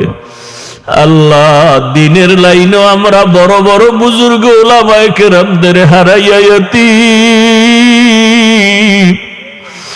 দুনিয়ার লাইনও আমরা এক এক করে সবাইকে হারায় ফেলতেছি। আমার মামা চলে গেলেন, দাদা দাদি নানা নানিরা চলে গেলেন, আমার চাচি চলে গেলেন। একদিন খবর হবে আমিও নাই, একদিন খবর হবে আমার বড় চাচা দোয়া চেয়েছেন, বিছানা থেকে উঠতে পারেন না রে আল্লাহ। কোন দিন খবর হবে দুনিয়ায় নাই। এভাবে এক এক করে সবাই আমরা এতিম হয়ে যাব। আয় আল্লাহ, মা বাবাকে হারায় গেলে কে আমাদের একটু সান্ত্বনা দিবে?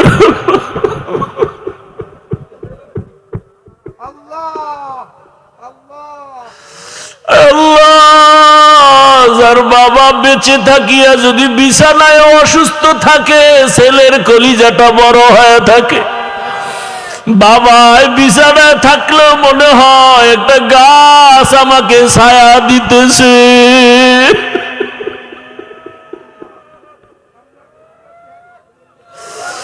আর যার বাবা নাই, মা নাই, ডানে বামে তাকায় দেখে বাড়ি গাড়ি টাকা পয়সা সন্তান পরিবার, কিন্তু হঠাৎ কলিজাঘাত, আমার বাবাই কই, আমার মা কই। আমার বাবা থাকলে আমার কলিজাটা কত বড় থাকতো, মা থাকলে কত কলিজা বড় থাকতো। বিপদে পড়লে মাকে বলতো মা দোয়া করিও, বাবাকে বলে দোয়া করিও। যার মা নাই বাবা নাই, ডানে তাকায় অসহায়, বামে তাকায় অসহায়, কার কাছে দোয়া চাইবে? ও আল্লাহ, এতিমদের দিকে তাকাইয়া দেখে,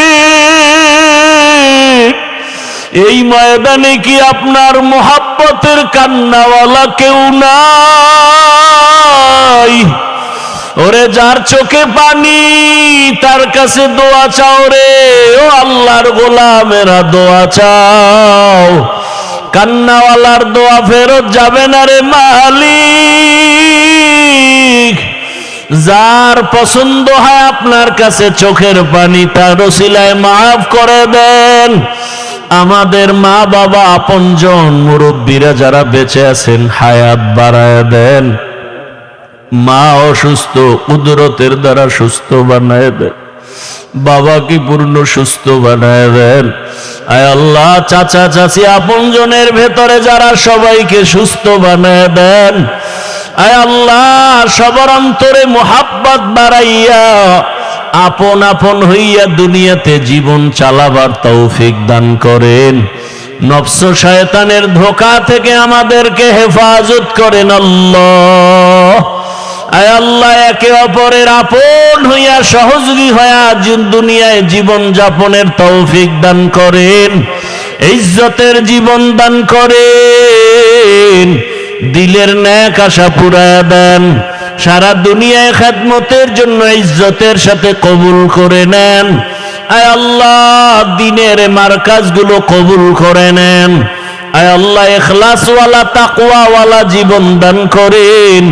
নবীজির মোহাব্বতে আমাদের দিলের নেক আশা পূরণ করে দেন। আয় আল্লাহ, দোয়া মোনাজাত কবুল করে নেন। আয় আল্লাহ, সবাইকে দিনের খাদেম হিসেবে কবুল করে নেন। জাহেরি বাতিনি দুশ্মনের মোকাবেলায় বিজয় দান করেন। আওয়াজে কথায় রুহানিয়াতে স্পষ্টতর বাড়ায় দেন। আয় আল্লাহ, বরকতি রিজিক দান করেন, ঋণ আদায়ের ব্যবস্থা করে দেন আল্লাহ। নবীজির মোহাব্বতে আমাদের দোয়া কবুল করে নেন।